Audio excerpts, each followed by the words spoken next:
Hello friends, welcome back to my YouTube channel comic clone. आज की इस video में हम ड्रैगन बॉल काकुमे के पार्ट 2 का रिव्यू करने वाले हैं, जिसमें हम देखेंगे कि गोकू और बीरस की फाइट का एंड किस तरह से होता है। तो बगैर वक्त ज़ाया किए दोस्तों चल रहे हैं अपनी वीडियो की तरफ। वीडियो शुरू करने से पहले दोस्तों, अगर आपने इस चैनल को सब्सक्राइब नहीं किया तो इस चैनल को सब्सक्राइब कर दें ताकि हमारी नई आने वाली तमाम वीडियोज़ आप तक पहुँच सकें। और अगर आपको आज की वीडियो अच्छी लगे तो वीडियो को लाइक और शेयर ज़रूर कीजिएगा। तो चलिए दोस्तों, बिना यामचा को पावर्स दिए अपनी वीडियो की तरफ चलते हैं। लास्ट वीडियो में हमने देखा कि बीरस गोकू को मारने की कोशिश करता है, लेकिन गोकू बीरस के हाथों से निकलकर बीरस से दूर भाग रहा है और बीरस गोकू से कहता है, रुक जाओ सैयन, तुम्हें भागना शोभा नहीं देता। इसके बाद वो दोनों एक प्लेनेट पर जाते हैं। वहाँ एक सिंगों वाला डॉग लाइक एनिमल खड़ा हुआ होता है। जैसे ही गोकू और बीरस दोबारा अपनी फाइट को कंटिन्यू करते हैं तो उनकी फाइट से इतना फोर्स निकलता है कि उस जानवर के सारे बाल उड़ जाते हैं।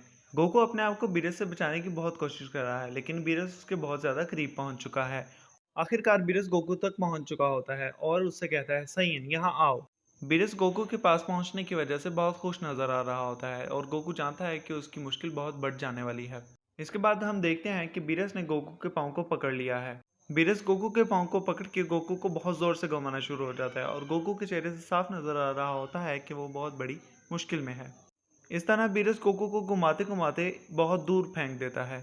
बीरस ने गोकू को फेंकने में इतनी ज़्यादा ताकत लगाई थी कि चारों तरफ बिजली जैसा एक ऑरा फैल जाता है। बीरस की ये थ्रो इतनी ज़्यादा पावरफुल थी कि गोकू बेहोश हो चुका है और गोकू के मुंह से खून भी निकल रहा है। अपनी बेहोशी की हालत में गोकू अपने आप को बिल्कुल भी संभाल नहीं सकता और उसके मुंह से लगातार खून निकल रहा होता है।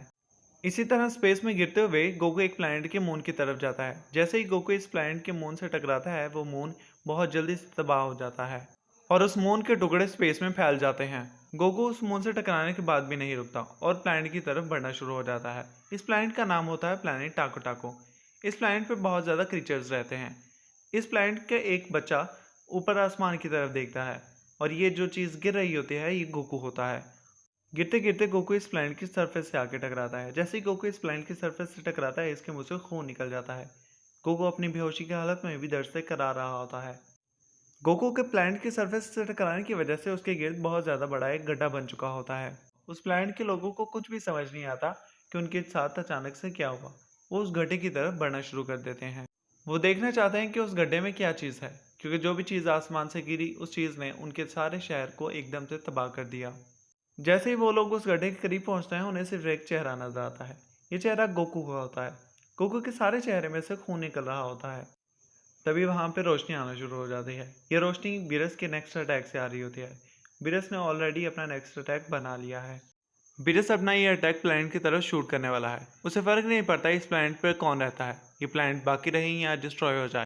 Beerus being god of destruction, उसे अपनी सिर्फ जीत से ही मतलब है। मगर बीरस का मेन टारगेट ये प्लैनेट नहीं है। बीरस का मेन टारगेट गोकू है और गोकू अभी भी बेहोश पड़ा हुआ होता है। जैसे ही गोकू को बीरस का अटैक महसूस होता है, वो अपनी पावर अप करता है और अल्ट्रा इंस्टिंक्ट में चला जाता है। अल्ट्रा इंस्टिंक्ट में जाते ही उसकी आंखें खुल जाती हैं और वो आहिस्ता आहिस्ता से उठना शुरू करता है। गोकू उठते ही उस बच्चे की तरफ देखता है जो उसे देख रहा था।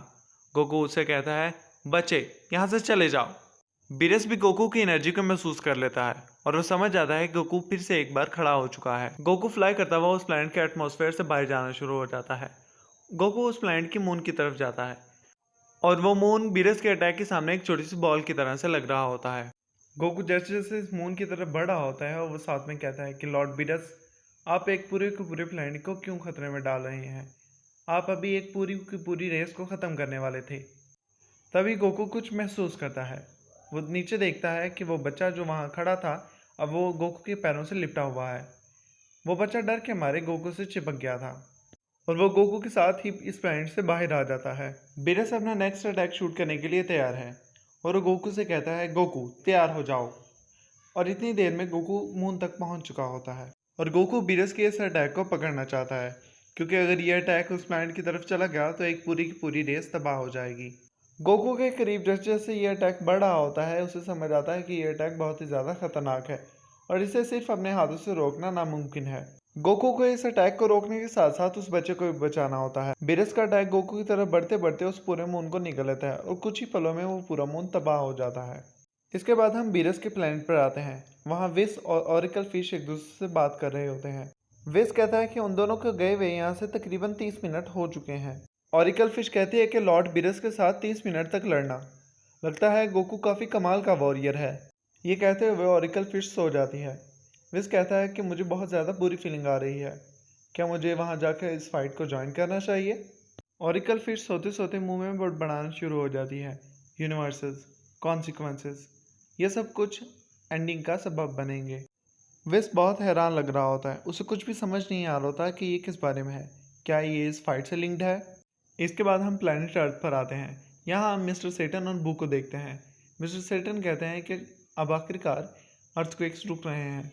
बू कहता है हाँ मुझे भूख लगी है। इसके बाद हम चीची और विडल को देख रहे होते हैं जो कि अपने घर के बाहर खाना बना रहे हैं। उनका पूरा का पूरा घर अर्थक्वेक्स की वजह से और तूफान की वजह से तबाह हो चुका होता है।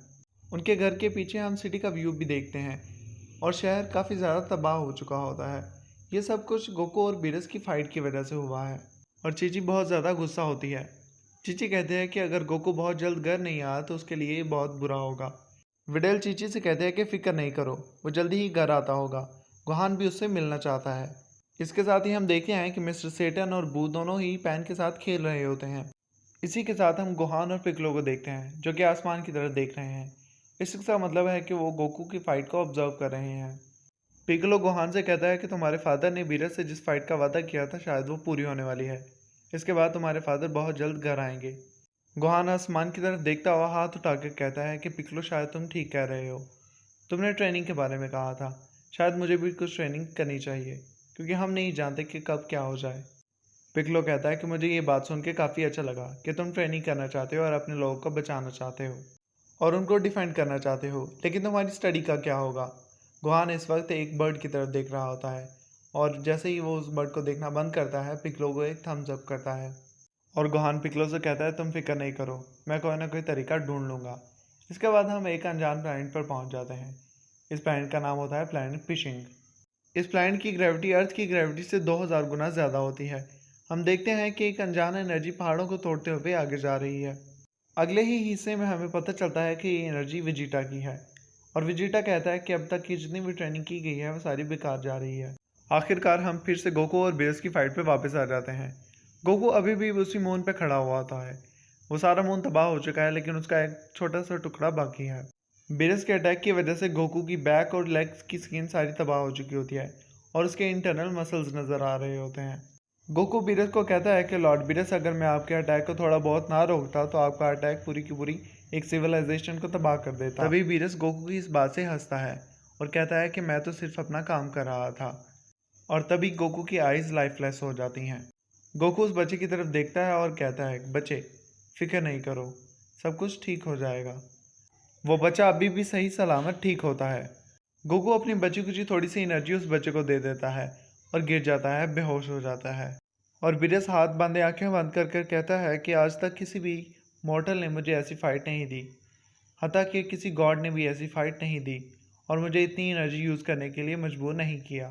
लेकिन वॉरियर, अब तुम अपनी लिमिट्स तक पहुंच चुके हो और अब तुम्हारे हार मारने का वक्त आ गया है। लेकिन तभी बीरस के पास विस आ जाता है। आप सभी को क्या लगता है, क्या ये फाइट यहीं पे एंड हो चुकी है? क्या गोकू दोबारा उठेगा? क्या ये फाइट अभी बाकी है? आप अपनी राय कमेंट सेक्शन में ज़रूर दीजिएगा। क्या गोकू सच में हार चुका है? फिलहाल इस वीडियो को यहीं पे एंड करते हैं। दोस्तों, इस वीडियो को लाइक और शेयर करना मत भूलिएगा और आपको ये वीडियो कैसी लगी मुझे कमेंट सेक्शन में ज़रूर बताइएगा। मैं बहुत जल्दी आपके लिए इस वीडियो का पार्ट 3 लेकर आऊँगा। तब तक के लिए बाय दोस्तों, पीस आउट।